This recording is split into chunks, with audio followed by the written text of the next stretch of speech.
মশার জ্বালায় আর বাঁচলাম না। মনে তো হইতেছে পুরো শীতকাল এই মশারির নিচেই কাটাই দেওয়া লাগবে। যেই পরিমাণ মশা বাড়ছে মনে তো হয় কবে না জানি আমারই উঠাই নিয়ে চলে যায়। কিরে কুলফি, তুই মশারির নিচে কি করস? মশারির নিচে মশা খুঁজতেছি। দেখো না কি পরিমাণ মশা বাড়ছে এই শীতকালে, তাই আমি আর আমার মামাতো বোন মিলা মশারির তলে ঢুকাইছি। আরে আমার মামাতো বোন তো মশারির জালে আটকা পড়ছে।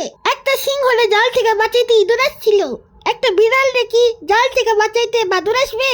এই শশার বাচ্চা মশা সকাল থেকে আমার 5 লিটার রক্ত খায় ফেলাইছে। তোর আবার রক্ত খায় কেমনে? কেন, আমার শরীরে কি রক্তের জায়গায় ম্যাঙ্গো জুস আছে নাকি?